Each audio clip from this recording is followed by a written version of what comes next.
Falemos uma vez mais com o Senhor. Ó Deus bendito, graças te damos, Senhor, pela convicção que temos no nosso coração de que tudo o que está acontecendo aqui nessa manhã depende exclusivamente do Senhor para a eficácia de tudo que aqui estamos realizando. Inclusive esse momento agora, Senhor, no qual vamos abrir a Tua Palavra, lê-la e agora vamos buscar entendê-la. Nós te louvamos, Senhor, porque podemos descansar na ação do Teu Santo Espírito de iluminar a nossa mente e aplicar aos nossos corações a Tua Palavra. Louvado seja o Teu nome, Senhor, que nos permite ter essa convicção, descansar nesses fatos, a fim de nos aproximarmos do Senhor com o nosso coração descansado, na certeza do que o Senhor pode fazer em nós e através de nós. Agora, Senhor, peço-te que o Senhor me use para edificar a vida dos meus irmãos, que o Teu Santo Espírito guie as minhas palavras, a fim de que eu possa servi-los da melhor maneira possível, para a glória do Teu próprio nome, edificação das nossas vidas e crescimento da Tua igreja. Em nome de Cristo. Amém. Tiago 4, 1 a 3. Tiago, capítulo 4, 1 a 3. Estamos estudando a carta de Tiago, dentro desse tema, uma vida de fé. E agora chegamos no capítulo de número 4. Chegamos no capítulo de número 4. E nessa manhã, muito obrigado, querida. Nessa manhã, vamos do verso 1 a 3. O texto todo é de 1 a 12, mas vamos dividi-lo em 4 partes, concentrando principalmente agora em uma única ideia, as 3 primeiras partes que estão aí bem conectadas, versículo de 1 a 3, versículo de 4 a 6 e versículo de 7 a 10. Então, nessa manhã, nós vamos ler e estudar apenas versículo de número 1 a 3. A ideia é que a gente consiga aprofundar alguns temas e tentar falar menos. Essa foi a ideia até principal, mas vocês estão vendo que não está dando certo, mas a gente está tentando. Então hoje vamos, versículo de número 1 a 3, mas eu vou dar a estrutura dos 10 primeiros versos para que você já tenha aí em mente as cenas dos próximos capítulos. De onde vêm as guerras e as brigas que há entre vocês? Não vêm das paixões que guerreiam dentro de vocês? Vocês cobiçam coisas, mas não as têm. Matam e invejam, mas não conseguem obter o que desejam. Vivem lutando e fazendo guerras. Não têm, porque não pedem. Pedem, mas não recebem, porque pedem com más intenções, com o fim de gastar nos seus prazeres.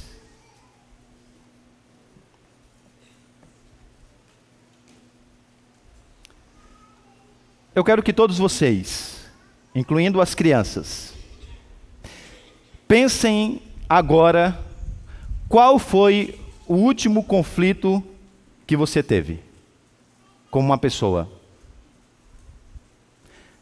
Qual foi o último conflito que você teve com uma pessoa? Pense aí.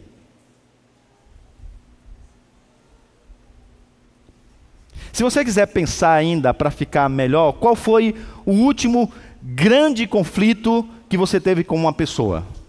Qual foi? Pense aí, qual foi o motivo da discussão? Qual era o assunto que estava em volta dessa discussão? Foi a política? Espero que não tenha tido uma cadeirada. Foi futebol? Foi o lixo que você deixou de levar logo no final do dia, essa é difícil para os maridos, hein? Qual foi a sua última discussão? E se eu perguntasse para você assim, qual foi então a causa dessa discussão? O motivo pelo qual você discutiu? No trânsito, em casa, no seu trabalho? Qual foi a razão do desentendimento? Quando você ficou pela última vez sem falar com alguma pessoa, qual foi o motivo? Bem, se a minha pouca experiência com aconselhamento bíblico está correta, eu diria para você que provavelmente você deve ter pensado em alguma razão, em alguma causa, em algum motivo muito na superfície. Dificilmente você pensou em causas mais profundas para o seu conflito. E é por essa razão que o texto de Tiago, no capítulo de número 4, se torna tão relevante para todos nós. Porque Tiago não está preocupado com as razões superficiais dos conflitos que esses irmãos estão enfrentando e lutando. É tanto que se você perguntar para mim, qual é então, pastor, a razão superficial pela qual esses irmãos estão brigando? Eu não sei. Porque Tiago não diz. Por que eles estão brigando? Tiago omite essa informação, e talvez de maneira proposital, porque isso na verdade não importa tanto quanto o que está por trás dos motivos que nós normalmente verbalizamos, quando nós nos desentendemos com as pessoas. Então Tiago vai de maneira mais afunda, e ele vai mostrar então que por trás das nossas batalhas externas, há na verdade uma série de batalhas internas, que na verdade são a grande causa, ou a causa real dos nossos conflitos. A razão real dos nossos conflitos passam por essas batalhas que estão acontecendo no nosso íntimo, no mais profundo do nosso ser. O seu argumento, então, ele é progressivo. E a cada parte dessa nova sessão, ele vai aumentando e trazendo luz a essas causas. Eu quero então apresentar para vocês essas 3 partes dos versículos de número 1 até 10. E o tema dessa manhã, então, é a real causa dos nossos conflitos. E veremos e caminharemos com esse mesmo tema nos próximos 3 domingos. No dia de hoje, veremos que a real causa dos nossos conflitos são os nossos desejos desordenados que guerreiam dentro do nosso coração. Versículos de número 1 até 3. No próximo domingo, veremos que a causa real dos nossos conflitos são os amores desordenados que guerreiam no nosso coração. Veremos isso nos versos de número 4 a 6. E no domingo seguinte, finalmente, veremos que a causa real dos nossos conflitos passam pelas nossas devoções desordenadas que guerreiam no nosso coração. Veremos isso nos versículos de número 7 até 10. E aí, nesses versículos de número 7 até 10, Tiago chega no ápice da sua argumentação e oferece uma resposta, uma solução para essa verdadeira causa pela qual nós não nos damos bem. Vamos então à primeira parte, o primeiro desvendar dessa real causa dos nossos conflitos, os nossos desejos desordenados que guerreiam em nosso coração. Desejos desordenados que guerreiam dentro, no mais íntimo do seu coração. O texto começa então com uma pergunta retórica: de onde vêm as guerras e as brigas que há entre vocês? E a resposta a essa pergunta retórica é uma outra pergunta retórica. Porventura isso não vem das paixões que guerreiam dentro de vocês? E com isso, então, Tiago deixa bem claro que o seu comportamento briguento, ele vem dessas paixões que estão batalhando dentro do seu coração. E quando nós, então, ouvimos essa palavra paixões, quando nós ouvimos a palavra cobiça, logo nós pensamos em desejos pecaminosos.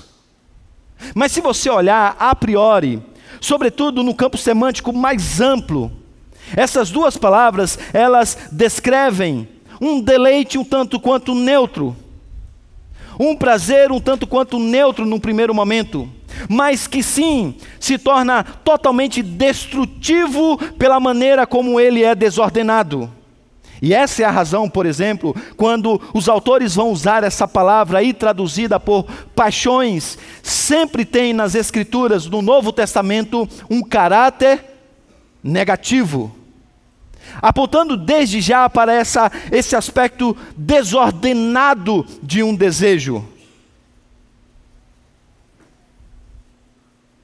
Como eu já disse a vocês, o problema dos nossos desejos não são necessariamente os nossos desejos, mas o quanto nós os desejamos. E é exatamente aqui que o inimigo da nossa alma trabalha de maneira diligente. Naquele clássico livro do C.S. Lewis, Carta de um Diabo ao seu Aprendiz, ele então descreve a cena de um demônio sênior, agora treinando um demônio novato na realidade de trabalhar com os desejos do nosso coração. E ele diz, olha, nós não podemos criar os desejos. A nossa pesquisa diz que nós não conseguimos chegar a esse ponto. Então nós temos que trabalhar no campo do inimigo com tudo que o inimigo criou. E aí então ele aconselha o diabo novato. Tudo que podemos fazer é encorajar os humanos a abordar os prazeres e usá-los de certas formas, ou em certos momentos, ou em certo grau que ele, isto é, Deus, tenha proibido. E a sua conclusão é, a fórmula, portanto, resume-se a uma ânsia cada vez maior pelo prazer, cada vez menor. E com isso, C.S. Lewis está descrevendo essa ação do diabo no nosso coração, de fazer com que os nossos desejos bons sejam então desordenados, a ponto de até mesmo encontrarem no nosso coração o status de divino, e aí então governarem o nosso coração. E agora Tiago diz, aqui está o problema dos seus conflitos relacionais. Quando os nossos desejos desordenados não são satisfeitos, então nós brigamos, batalhamos, se possível damos cadeiradas e até mesmo matamos. Sabe, e eu sei que isso ainda parece um tanto quanto filosófico, essa ideia de desejos desordenados no coração. Então, permita-me ilustrar para que isso talvez se torne um pouco mais claro para cada um de vocês. Tomem como exemplo uma mãe que deseja que os seus filhos retribuam o que ela fez ao longo da vida por eles. Veja, isso é um desejo bom. Gratidão é uma coisa boa. No entanto, ela pode desejar essa gratidão de uma maneira tão desordenada, a ponto de ela ficar muito mal, quando esse reconhecimento que ela entende que merece não acontecer. E a resposta dela então é ficar mal, ficar irada, amargurada, e começa a responder de uma maneira também desordenada para com seus filhos, prejudicando o relacionamento. Tome, por exemplo, uma mulher que é tomada por um desejo desgovernado de ser elogiada. Observe que desejar admiração pessoal não é uma coisa necessariamente ruim. Todavia, desejar isso de maneira desordenada faz com que ela também se sinta mal quando essa admiração não acontece. E agora ela passa a se relacionar, por exemplo, com o seu marido de maneira amarga, de maneira irada, trazendo então conflitos ao relacionamento.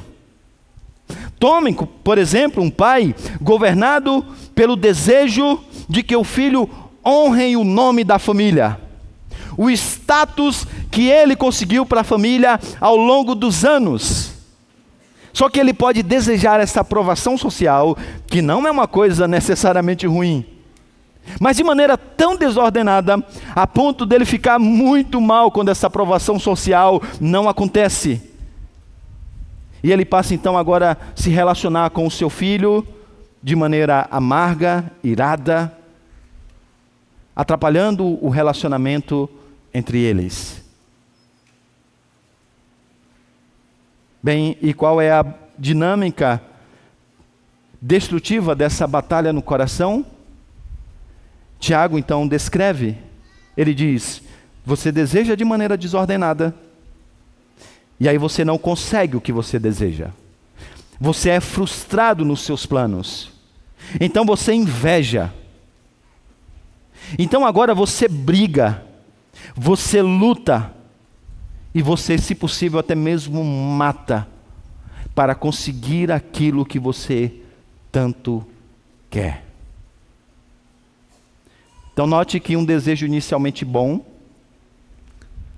dá lugar à inveja, que por sua vez dá lugar à ira, que por sua vez dá lugar à destruição. De um desejo desordenado que se torna cobiça, chegamos à inveja e à destruição. Bem, mas qual é a diferença entre cobiçar e invejar? A palavra cobiça, sobretudo nesse contexto aqui, porque como eu disse a vocês, o uso dela depende muito do contexto, ela se refere a um desejo, e agora esse desejo ele é egoísta, por essa razão desordenado, por alguma coisa que pertence à pessoa. Note que nessa fase da dinâmica da destruição, você quer apenas que a pessoa ter aquilo que a pessoa também tem. Você não se importa de que ela tenha. Você só quer ter também. E se você conseguir nesses termos, você já se dá por satisfeito. Agora, por pior que seja a cobiça, a inveja é muito pior. Porque a inveja já agora é um passo à frente. A inveja não é apenas você ter o que a outra pessoa tem. A inveja agora trabalha com outra categoria. Porque agora você deseja que a pessoa também não tenha o que você deseja ter. É por isso que é algo muito mais destrutivo.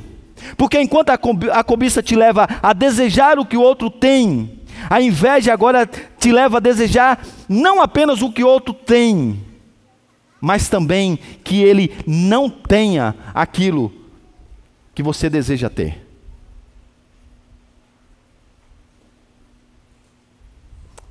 Deixe-me ilustrar isso mais uma vez. A diretoria de um dos órgãos mais importantes na nossa estrutura da IPB chama-se Sínodo. É uma terceira instância nessa instância governamental. Esse é um cargo muito importante. É o cargo que dá assento na Comissão Executiva do Supremo Conselho. É o cargo que te conecta com as principais autoridades.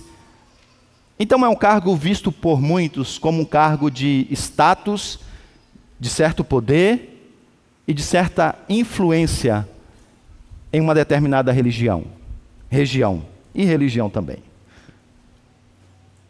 Então, imagine que no meio desta diretoria haja um desejo desordenado por esse cargo.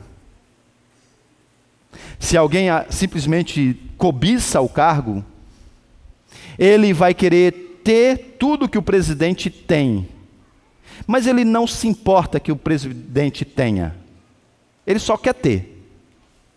Agora, se isso caminhar para a dinâmica da inveja, ele não apenas desejará ter tudo isso que o presidente tem, ele vai tentar destruir de todas as maneiras o próprio presidente para ter o que ele tem. E aí é aqui que a língua entra como uma arma mortal para o invejoso. Porque agora você vai assassinar a reputação do presidente, já que você não pode chegar ao nível dele, pelo menos você traz ele para o seu nível. Agora você vai se valer de maledicência. Agora você vai perceber as fraquezas dele e, ao invés de ajudá-lo para que ele possa ser uma pessoa melhor, você vai jogar nas suas fraquezas.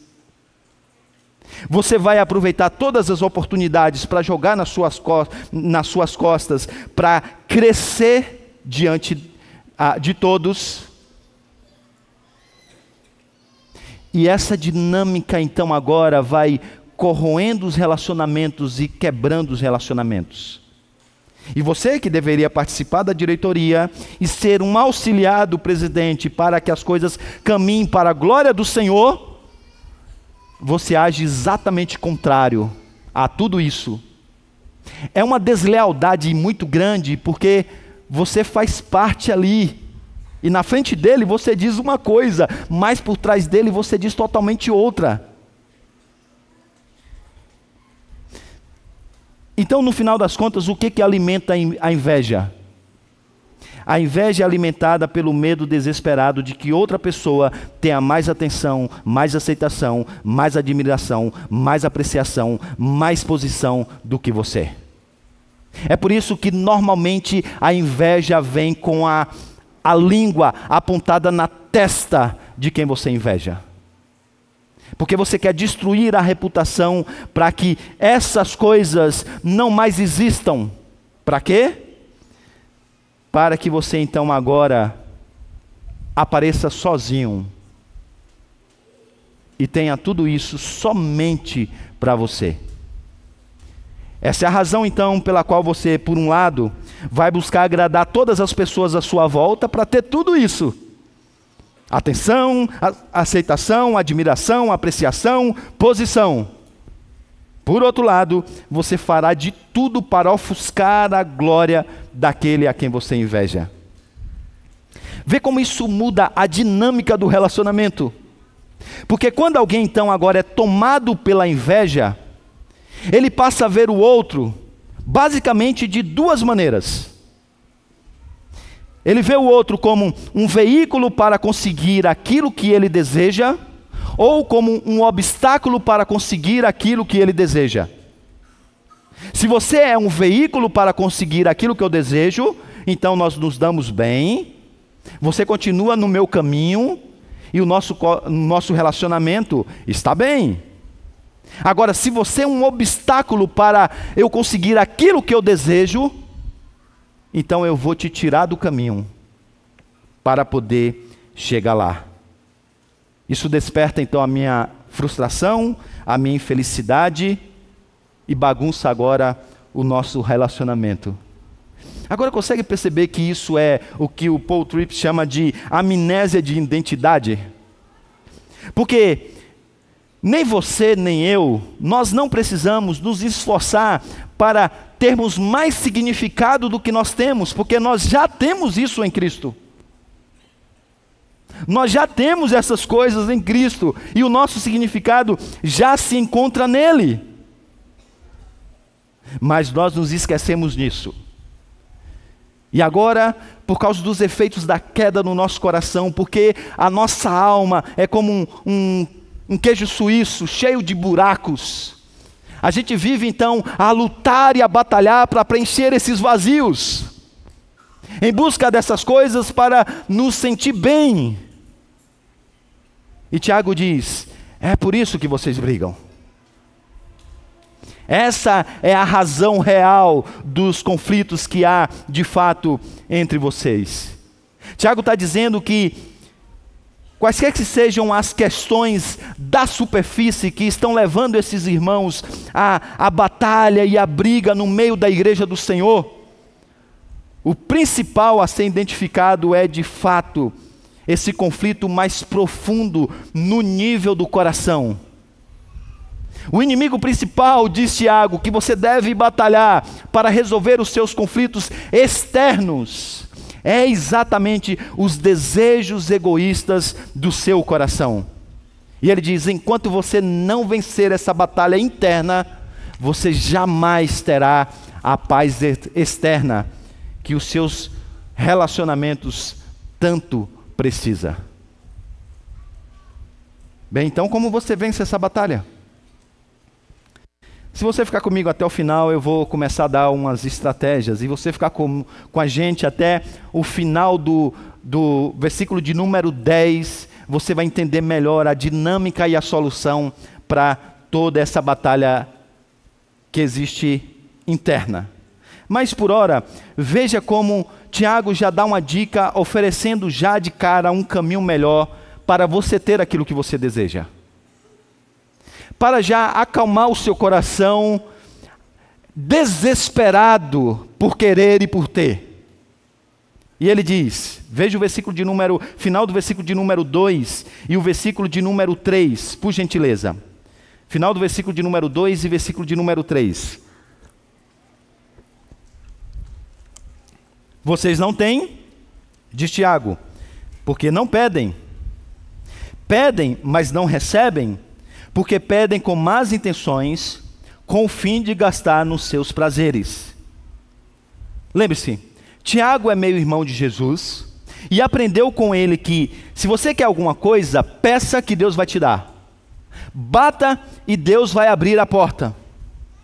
E aí o nosso Senhor Jesus Cristo, usando um argumento, que ele vai do menor para o maior, ele diz: olha, qual é o pai que o filho tem uma necessidade e pedir, e o pai não vai lhe dar? Qual de vocês aqui que tem filhos, que se o filho falar assim: pai, compra um pão para mim, é uma necessidade que tem, e você vai dizer: não, não vou comprar?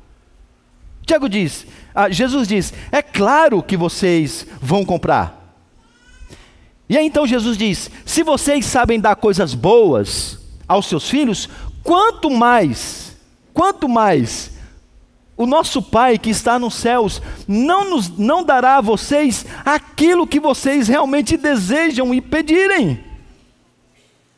E aí agora, se valendo desse ensinamento, Tiago diz: então gente, em vez de vocês ficarem nessa confusão, nessa briga desesperada para ter aquilo que vocês desejam, através do braço e da briga,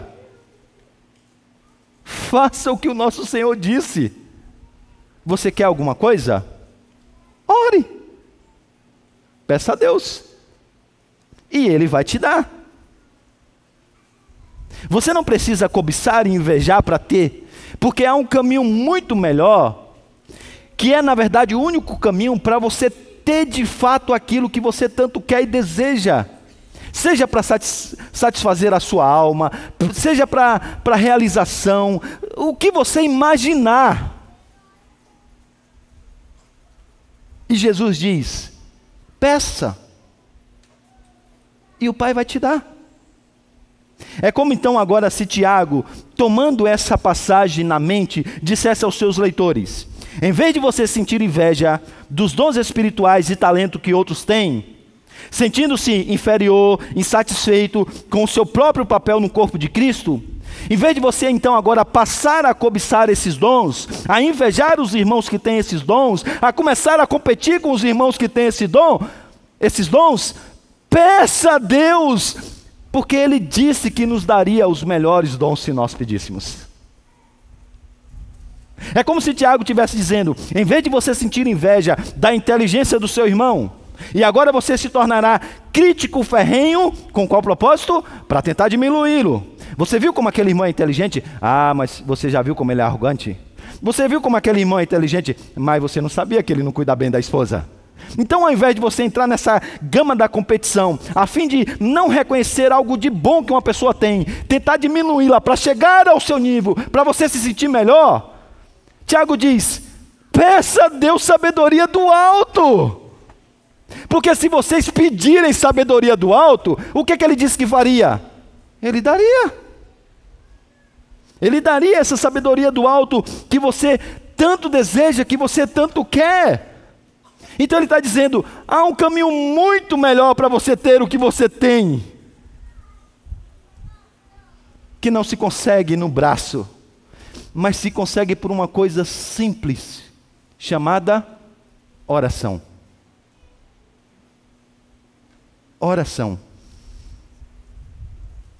Então, ao invés de cobiçar, invejar, brigar e o escarcéu todo, Tiago diz: ore. Porque a oração não é apenas o caminho mais santo para se ter aquilo que você quer. Chega lá onde você almeja.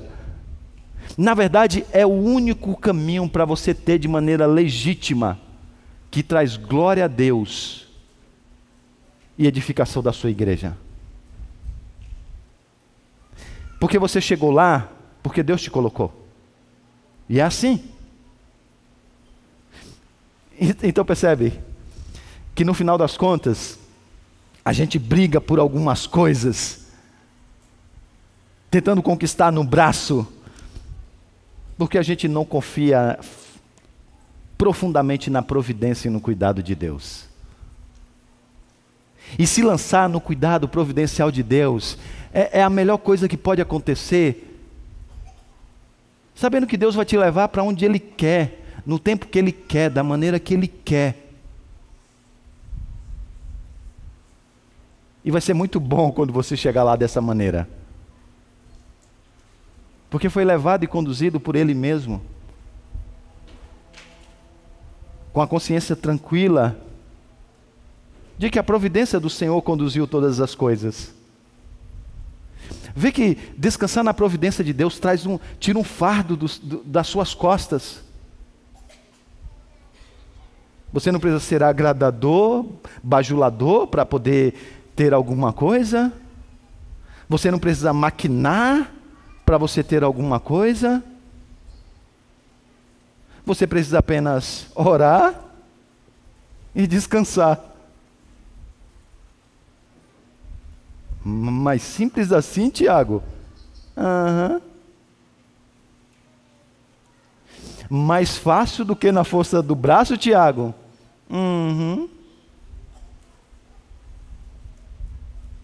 Aí você pode protestar. Sabe, pastor, mas eu tenho orado. E eu não tenho tido. E agora? Aí Tiago responde com uma outra pergunta retórica: e os motivos do coração, hein?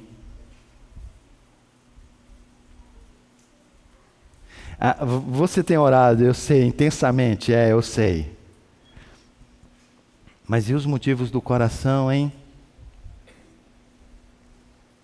E aí ele diz: vocês pedem, mas não recebem, porque pedem mal, com más intenções, com o fim de gastar nos seus prazeres.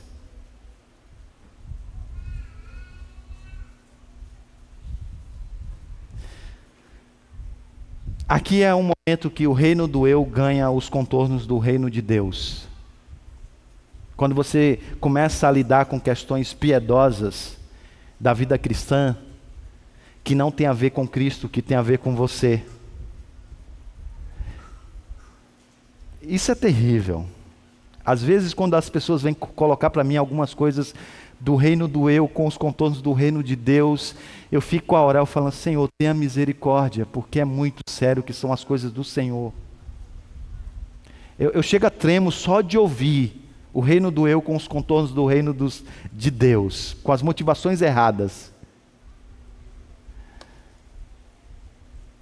E sabe por que isso é sério? Eu não sei se você percebeu. Entenda a dinâmica de Tiago, tá? As pessoas estão brigando. Ele nem se importa com os motivos da superfície. Se estão brigando por poder, por dinheiro, por status, seja lá o que for dentro da igreja, não importa. Os motivos são mais profundos. E ele diz, olha, essa briga externa, ela tem uma motivação um pouco mais profunda. São os desejos desordenados do coração. Esses desejos desordenados do coração não é ainda o X da questão, gente. A gente precisa tirar mais uma camada dessa idolatria. Agora ele já está se aproximando então dessa camada, que vamos ver no próximo domingo.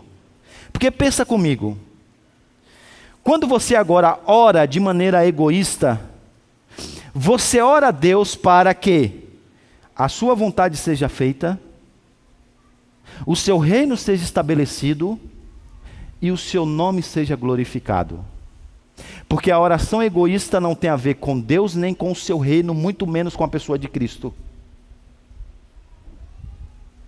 Então, se você ora a Deus para que a sua vontade seja feita, o seu reino seja estabelecido e o seu nome seja glorificado,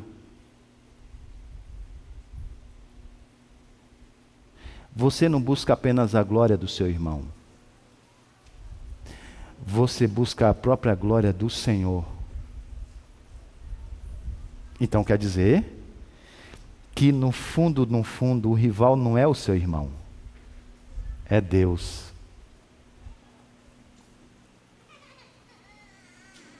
É Deus.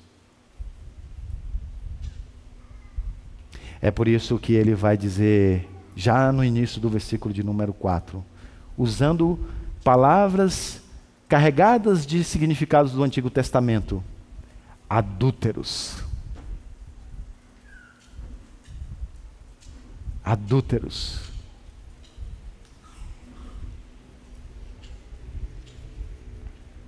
Tiago então agora está se aproximando da principal causa dos nossos problemas relacionais, a divinização do eu. O egoísmo do nosso coração, que quando não satisfeito, chega até as últimas consequências. E sim, pode levar até mesmo ao assassinato. Vocês desejam e vocês não conseguem. Vocês começam a invejar e agora não estão apenas preocupados com o objeto em si, mas até mesmo com a pessoa que tem um objeto. Mas vocês não têm. E vocês lutam. Usam todas as armas possíveis, principalmente a língua que ele já disse. E vocês não conseguem. E vocês matam. Quer seja de maneira literal, quer seja de maneira figurada, assassinando reputações, destruindo famílias com as suas palavras, quebrando relacionamentos, matando outras pessoas no coração das outras, através da sua maledicência. Você faz tudo para que só reste você, que tenha a glória que só pertence a Cristo. E aí Tiago diz, a paz nos relacionamentos, ela não se dará, enquanto essa guerra civil dentro de você estiver acontecendo. E essa guerra civil dentro do seu coração, ela é motivada por uma única coisa, um golpe de Estado que você quer dar no verdadeiro Senhor do seu coração. Há um ditador dentro de você que luta desesperadamente para tirar Cristo do trono. E digo para você que se não fosse a graça do Senhor e o poder sobrenatural de Cristo Jesus, você até teria êxito e a sua vida seria destruída. Pela graça do Senhor, Ele freia os seus intentos. E pelo poder que há nesse grande rei chamado Jesus, as suas ações não são bem-sucedidas. Mas você precisa entender que há um ditador dentro de você que luta desesperadamente para tentar dar um golpe de Estado. Que luta desesperadamente para tentar tomar o lugar de Cristo no seu coração. Bendita seja a graça do Senhor que não permite. Bendito seja o nosso Salvador poderoso que não se deixa levar por nada disso. E que nem se preocupa com esse motim dos seus ídolos, tentando tirar o seu lugar do trono. Você só não vai mais longe do que você já tem ido, por causa da graça e da misericórdia do Senhor. Mas o Senhor pode resolver te disciplinar.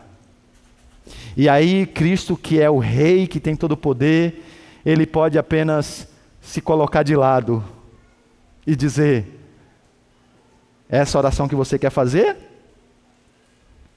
Você não quer orar que a minha vontade seja feita? Tudo bem. Que então se faça a sua vontade. Diz Paulo em Romanos que isso já é um ato de disciplina do Senhor. E a minha oração é que Ele não permita isso. A minha oração é que Ele não responda às suas orações egoístas. Que Ele continue a negar. Para que Ele não te entregue a você mesmo. Finalmente, o que a gente pode aprender e talvez como vencer isso? Sabe, a primeira estratégia então é você identificar o porquê por trás dos pensamentos, sentimentos e comportamentos. Comportamentos nascem não no vácuo, não. Eles nascem de motivos do coração. Esses comportamentos estão conectados a sentimentos, a emoções, que por sua vez estão conectados a desejos, que por sua vez estão conectados a amores, que por sua vez estão conectados à devoção do seu coração, porque você é por natureza um adorador. Então, amigo, se você não trilhar esse caminho, você sempre vai ficar na superfície. E aí ouvindo as pessoas dizendo: tá nervoso? Vai pescar. E aí você vai, você pesca e volta com a mesma ira. Está estressado demais, está falando besteira demais, pega um avião, vai viajar. E aí você passa 15 dias na península de Maraú e todo mundo achava que você ia voltar melhor e voltou pior. Enquanto você não trilhar esse caminho, você não vai conseguir. Então, deixe-me dar algumas dicas. Pelo menos 3 perguntas de diagnóstico para você tentar identificar o desejo do seu coração desordenado. Esse desejo consome seus pensamentos? Sabe, essa é uma coisa que você está obcecada por ela. A sua mente se vai e você pensa o tempo todo. Você vai fazer uma caminhada, é o que ocupa a sua mente. Você está tomando banho, é o que ocupa a sua mente. Bem, esse desejo ocupa e consome os seus pensamentos. Olha uma luzinha importante aí para você começar a pensar. Eu peco para conseguir satisfazer esse meu desejo. Eu estou disposto a fazer isso. Isto é, eu manipulo pessoas para conseguir o que eu quero. Eu costumo fazer barganha. Eu costumo importunar. Eu costumo encher o saco. Eu costumo até fazer com que os outros se sintam culpados para finalmente dizer: tá bom, toma. Bem, tá aí uma dica.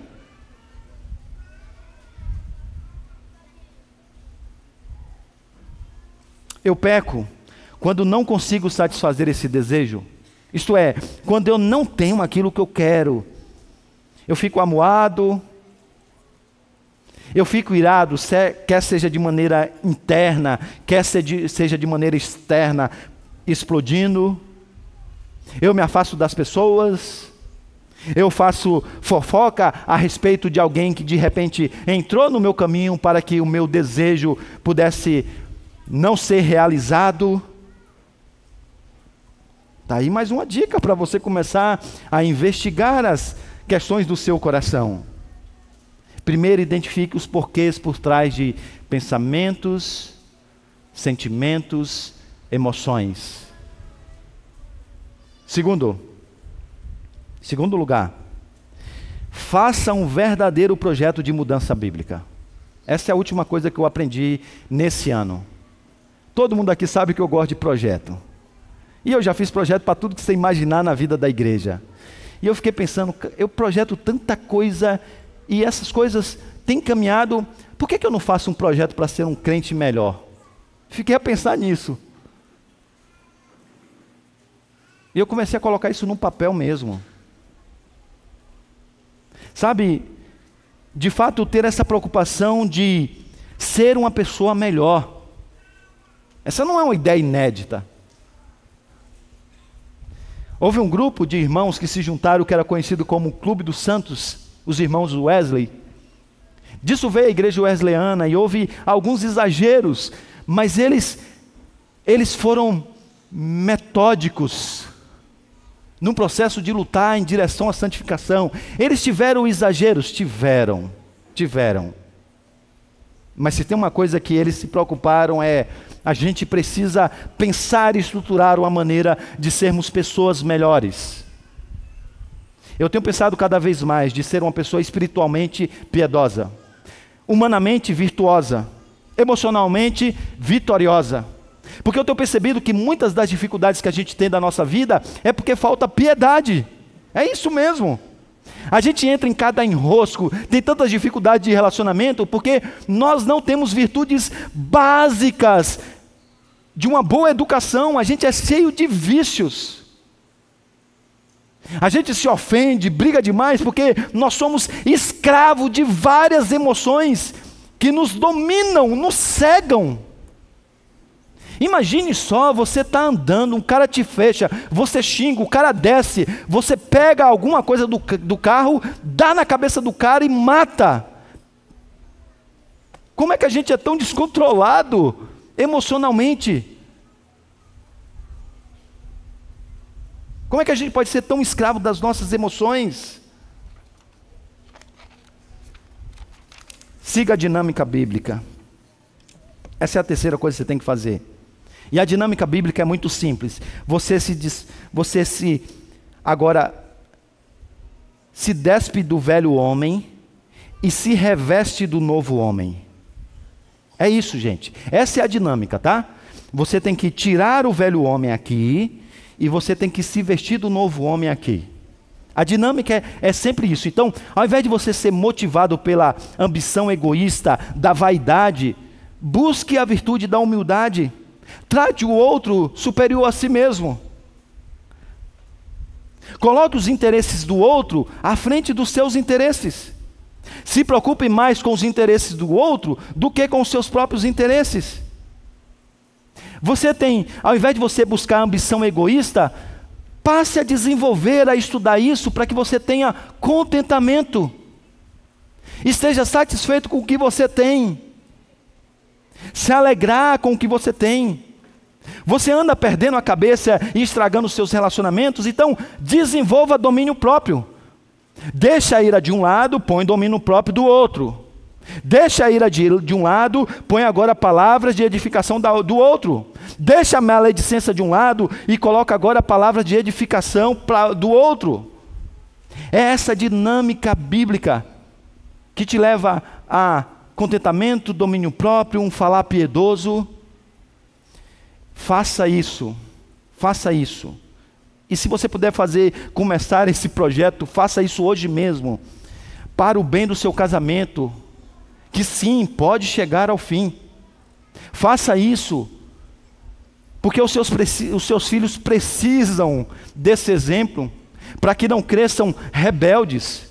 Faça isso, para que os seus amigos não se afastem de você. Faça isso para que a igreja não se divida, mas pelo amor de Cristo Jesus, no poder do Santo Espírito, para o bem dos familiares, para o bem da igreja de Cristo, para o seu próprio bem, vença os seus desejos desordenados. Porque eu não sei se você ainda não percebeu, mas ele está destruindo a sua própria vida. E no final das contas, parece que aquele demônio sênior lá do livro Cartas de um Diabo ao Seu Aprendiz, aprendeu muito bem a fazer a sua tarefa no meio da igreja. Queria convidar a equipe de música para que pudesse vir à frente. Nós vamos